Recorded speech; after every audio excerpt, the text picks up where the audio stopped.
ಅಕ್ರಮ ಸಾರಾಯಿ ಮಾರಾಟಕ್ಕೆ ಕಡಿವಾಣ ಹಾಕಲು ರಾಜ್ಯ ಸರ್ಕಾರ ಎಷ್ಟೇ ಸಭೆ ನಡೆಸಿ ಮಾರ್ಗಸೂಚಿಗಳನ್ನು ಹೊರಡಿಸಿ ಅಬಕಾರಿ ಅಧಿಕಾರಿಗಳಿಗೆ ಸೂಚನೆ ಕೊಡುತ್ತಲಿದೆ. ಆದರೆ ಅಬಕಾರಿ ಅಧಿಕಾರಿಗಳು ಮಾತ್ರ ನಮಗೂ ಅಕ್ರಮಕ್ಕೂ ಯಾವುದೇ ಸಂಬಂಧವಿಲ್ಲ ಎಂಬಂತೆ ವರ್ತನೆ ಮಾಡುತ್ತಿದ್ದಾರೆ. ಇದಕ್ಕೆ ತಾಜಾ ಉದಾಹರಣೆ ಇಲ್ಲೊಂದು ಧಾಬಾದಲ್ಲಿ ರಾಜಾರೋಷವಾಗಿ ಅಕ್ರಮವಾಗಿ ಸಾರಾಯಿ ಮಾರಾಟ ಮಾಡುತ್ತಿರುವುದು ಭೂಮಿ ಟಿವಿ ಕ್ಯಾಮೆರಾದಲ್ಲಿ ಸೆರೆಯಾಗಿದೆ.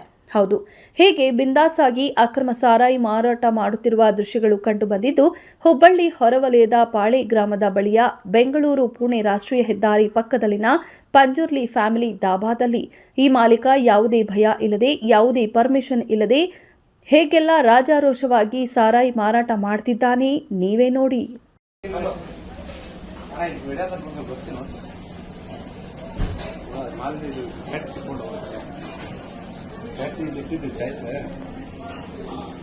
ಕೇಸ್ ಅಷ್ಟೇ ರೆಡಿಯಾ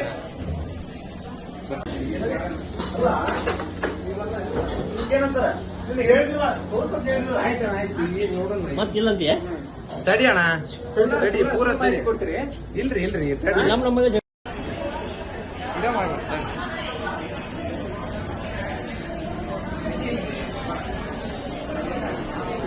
ಇನ್ನು ಇಷ್ಟೊಂದು ಬಿಂದಾಸಾಗಿ ಮಾರಾಟ ಮಾಡುತ್ತಿರುವುದನ್ನು ನೋಡಿದ್ರೆ ಅಬಕಾರಿ ಅಧಿಕಾರಿಗಳ ಕೈ ಬಿಸಿ ಆಗಿದೆ ಎಂಬಂತೆ ಅರ್ಥವಾಗುತ್ತಿದೆ. ಏನೇ ಅಕ್ರಮ ನಡೆದರೆ ಪೊಲೀಸ್ ಇಲಾಖೆನೇ ಎಂಬ ಆಲೋಚನೆ ಮಾಡೋರು ಸ್ವಲ್ಪ ಅಬಕಾರಿ ಅಧಿಕಾರಿಗಳ ಕಡೆನೂ ನೋಡಬೇಕಾಗತ್ತೆ. ಇನ್ನು ಈ ಇಲಾಖೆ ಮಾತ್ರ ಯಾರ ಕಣ್ಣಿಗೆ ಕಾಣೋಲ್ಲ. ಯಾಕಂದ್ರೆ ಇವರು ಯಾವಾಗ ಬರ್ತಾರೋ ಯಾವಾಗ ಹೋಗ್ತಾರೋ ಎಲ್ಲಿ ದಾಳಿ ಮಾಡಿರುವ ಉದಾಹರಣೆಗಳೇ ಇಲ್ಲ. ಇನ್ನು ಪಂಜುರ್ಲಿ ದಾಬಾದಲ್ಲಿ ಬಾಕ್ಸ್ಗಳನ್ನ ಇಟ್ಟು ಸಾರಾಯಿ ಮಾರುತ್ತಿದ್ದಾರೆ. ಕಡಿಮೆ ದರದಲ್ಲಿ ಸಿಗುವ ಓಟಿ ಸೇರಿದಂತೆ ಇತರ ಸಾರಾಯಿ ಮಾರುತ್ತಿದ್ದಾರೆ. ಇಷ್ಟೆಲ್ಲ ಗೊತ್ತಿದ್ರೂ ಹುಬ್ಬಳ್ಳಿ ತಾಲೂಕಿನ ಗ್ರಾಮೀಣ ಅಬಕಾರಿ ಅಧಿಕಾರಿಗಳು ಕಣ್ಮುಚ್ಚಿ ಕುಳಿತಿದ್ದು ನೋಡಿದ್ರೆ ಏನೋ ಸಮಥಿಂಗ್ ಇದೆ ಎಂಬ ಅನುಮಾನ ಮೂಡಿದೆ. ಒಟ್ನಲ್ಲಿ ಇನ್ನು ಮುಂದೆಯಾದರೂ ಅಬಕಾರಿ ಅಧಿಕಾರಿಗಳು ಡಾಬಾದತ್ತ ಗಮನ ಹರಿಸಿ ಸೂಕ್ತ ಕ್ರಮ ಕೈಗೊಳ್ಳುತ್ತಾರಾ ಎಂಬುದನ್ನು ಕಾದು ನೋಡಬೇಕಿದೆ.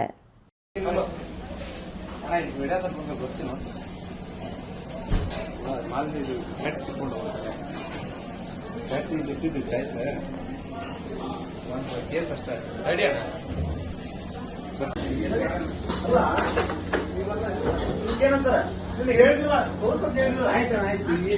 ಮತ್ತಿಲ್ಲಂತೀಯ ತಡಿ ಅಣ್ಣ ರೆಡಿ ಪೂರ ಕೊಡ್ತೀರಿ ಇಲ್ರಿ ನಮಗೆ